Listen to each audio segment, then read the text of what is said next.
What's up, people? Bizarre Clothing here, first YouTube video. We're going to do a Q&A.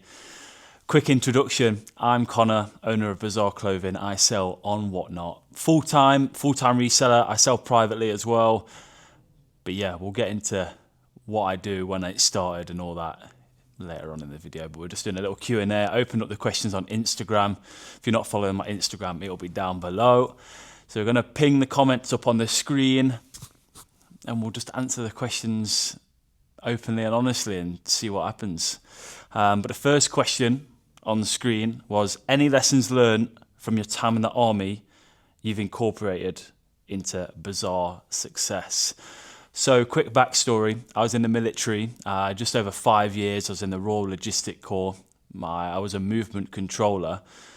Basically just moved anything and anyone from A to B. That's the easy way to put it, to be fair. So just a logistic base, that was my job in the army. Obviously soldier first and foremost, and then obviously went into my trade and did that on a day-to-day as my job.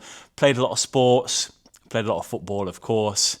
But yeah, left the army 2 years ago now, actually, and then did a few little civvy jobs in between, and I was always side hustling, getting a bit of pocket money on the side of work with the time I had.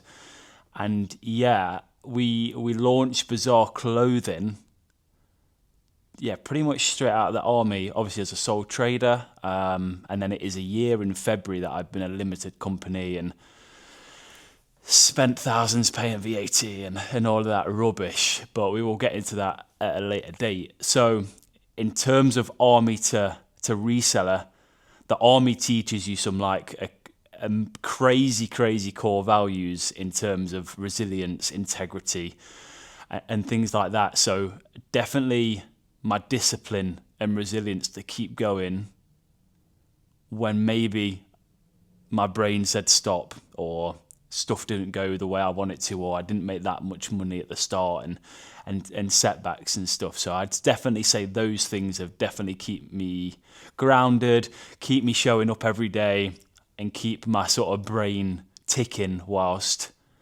not every day is really good, you know. Some are bad, plans fail and stuff like that. So definitely just my organisation, discipline, resilience to just keep going, and not be too like rattled by setbacks within reselling, because it's not as easy as it looks. You might just see me on Whatnot selling loads of products, having a good time, but it's behind the scenes when the camera goes off that the hard work starts. So yeah, army has played a big part in me, sort of probably the success of where I am now in terms of keep going. And yeah, we'll get into sort of the behind the scenes of where we are now in the big unit, and in the stock we get and buy, and what money we have to spend and what we make and stuff, but we'll get into that anyway. But yeah, that was first question. That was off an ex-army person as well. So so the next question I'll put up here as well is tips for becoming a reseller / Whatnot seller.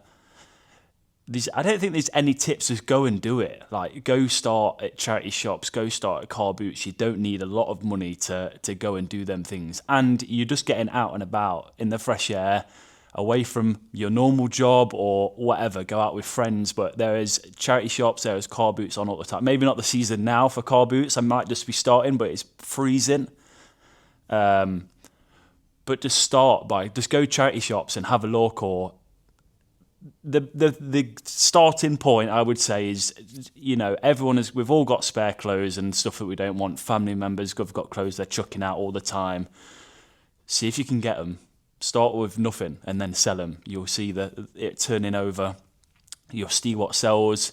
Keep an eye on what other people are doing, i.e. sort of celebrities. Someone might wear a big North Face puffer jacket, and then they're in season. You might find one at the charity shop, or car boots, football shirts, toys, antiques. Everything is worth something to someone at some point. So the main tip, I'd just go do it. If you've got a full-time job, run it alongside it with the spare time and the funds. Don't just go, I'm going to be a full-time reseller, because you might see myself or other sellers just doing it full-time. It's not like that. Build up a buffer. Find out what works, find out what you're interested in, sell what you enjoy, and then take it from there. Don't rush it. There's no point rushing it. Again, the next question as well, I'll put up there, it's basically the best advice you could give someone wanting to start out. That would be the same advice, really. Just do it, but don't do it, you know? Go and start from the very beginning and build up a little bit of pot of money and do your research as well, because it's not as easy. Another question, what made you take the leap to becoming self-employed? Obviously, I did previous jobs before the army, working 9 to 5 and night shifts and all of that. And then the army, yeah, I don't know. I just didn't want to work for someone, and I felt like my side hustle was becoming more of a job than a side hustle. It started to pay me more than my full-time job. And that was the sort of leap but that's the evidence I needed to see to say, okay, I could probably do this. And then the worst case scenario is what I told myself in my head is that if it didn't go to plan, I'd just get another job. That as simple as that. We did go to a resale summit, probably as I was working another job, and we went to a resale event hosted by a couple of big resellers, Chaddy Pete and Lola. If you know them, go follow them. And that was the sort of tipping point to me to go there. I just started Whatnot at the time. I think I'd only like 1,000 followers, or I'd sold 1,000 items. So I took the wife along. And that was more of a thing to sort of say, look, these are the people that are doing it big time. These are people that are buying houses. They've got mortgages. They're buying like nice cars, their holidays. They're being successful. You know, their business is what I aspire to try and get like. So that was a thing to sort of take the wife and enlighten her and show her that people are doing what I want to do. And then the moment we came out of that summit, that meeting, she sort of said, yeah, let's do it. So then it was on. So, and I won't look back. And I don't think I'd want to work for anyone ever again. So hopefully this continues. But yeah, that's what made me take the leap, really. Next question I'll put up there. What was your first crazy good / rare clothing item you encountered? So I've had a few over the time of me reselling. Obviously in the space of 2 years, just on Whatnot alone, I've sold close to 60,000 items, probably 6,000 to 8,000 wholesale. So we've encountered a lot. And it's all relevant. Right, so I had a single stitch train spotting t-shirt, big graphic on the front, single stitch. We all know about the vintage scene at the moment in t-shirts. That cost me roughly £1. And on Whatnot, I start items at £1. And I ran this item for 10 seconds sudden death. So I had 10 seconds for people to bid. That item sold for £300, not Christmas just gone, the Christmas before. So that was like a crazy one. I knew what the t-shirt was, but not to the extent of what it was worth in that sense. Had a Chanel jacket, that is a 4-figure jacket. I've had crazy football shirts, we've had crazy jackets, militarian wear, all sorts. But the one that probably in relevancy to me is probably that train spotting t-shirt where it sold for £300 in 10 seconds. So that's probably the one I'd have to go for on that one.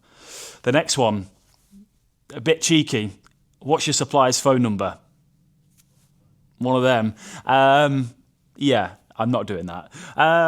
What's the next one? Most profitable way to find stock.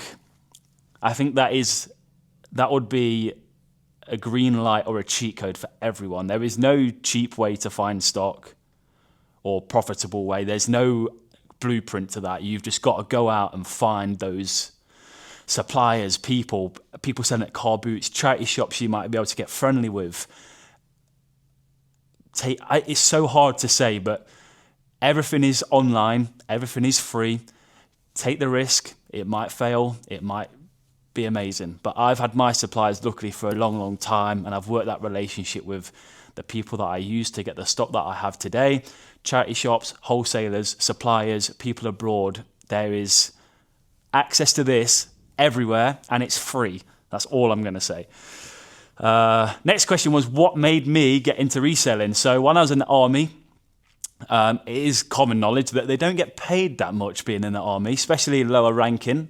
So I wasn't getting paid a lot. Obviously, a lot of my bills were subsidised within my wages, so that was nice, but I wanted some pocket money. So during, I think it was COVID actually, when I was still in, I just started selling cheap stuff. I was selling hair clippers, weights, collectibles, Pokemon cards, trainers, and obviously these were all desirable items when people couldn't go out and get to the gym or get their haircut. So I just seen that and thought, yeah, well, we'll give it a go, and started making a bit of pocket money, and here we are.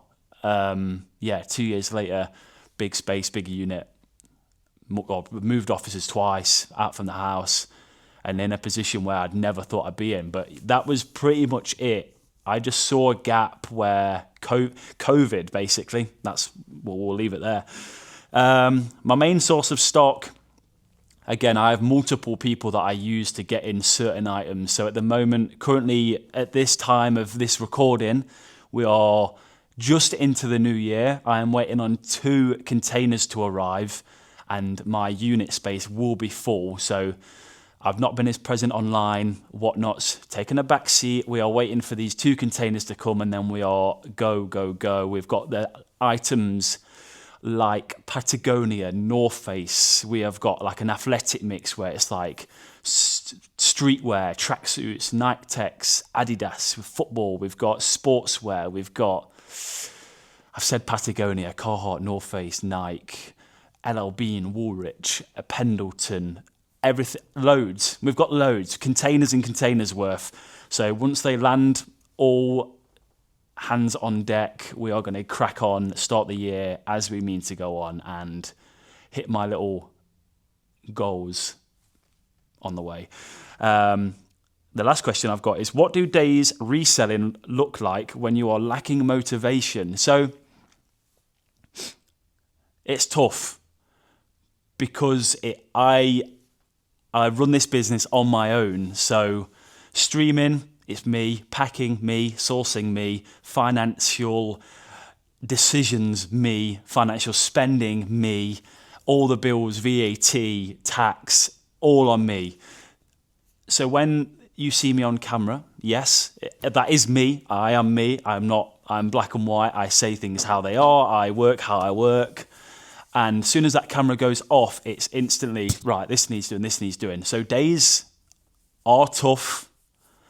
I'm not going to lie. They are hard to find the balance of, even to the point of taking days off, I really struggle with, purely for the fact is if I have a day off, I don't earn money. And I want to provide for my family and keep a roof over our head and make sure I've got food in my belly, and recently just had a child, so I want to be able to give him a good life, and so it's tough. It's a combination of not just lacking motivation, but it's really hard to explain actually, but I struggle to find balance, to know when to sit down, to know when to stop, to know when to take time over. So I think this Christmas I've took roughly probably 2 weeks off, and now I'm sort of like in and out of work. I'm in no real rush, but I am struggling to get that push back into me to go, right, work now. And it's hard as well, because you see other people around you that do this job and they're back in it straight away. And I just think, okay, right, I've got to catch up. So it's hard. I don't think there's no answer. I think it's individual. But for me, I'm only just sort of learning to take a step back, take a breath, enjoy being at home, enjoy going on trips, going away. And especially now having a little boy, it sort of made me take a deep breath. But yeah, that's my answer to that. But in terms of other questions, there was loads more questions, but I wanted to make this one a quick little short, brief, quick introduction to who I am, answer the questions that give a little bit of detail to my background and what's happened in that time and what I think to certain things. But yeah, there's going to be more videos. Let me know in the comments below what you want to see. We are quite active on a day-to-day. We play a lot of golf. We've got a darts board in the room now. We play a lot of football, and we just go out and gallivant, meet people, other like-minded people like myself in the reselling game, not in the reselling game. And we can do more sit-down, in-depth chats. We can do packing videos, what it's like to stream on Whatnot. I can do a full day in the life, whatever you want to see. I'm going to try my best to bring that to you. But for now, Q&A, we'll leave that there. Hope you enjoyed it. Let me know in the comments, like I say, what you want to see, thoughts on me doing YouTube. If you follow me on Whatnot. But yeah, we'll leave it there. I think that's quite nice. I don't really like speaking in front of people or camera, but seeing as this is my job, this interaction's pretty easy for me to sit and do, but I can be as open, as honest as I possibly can. And yeah, we'll leave it there. But I appreciate you watching. I'll see you on the next one, and peace.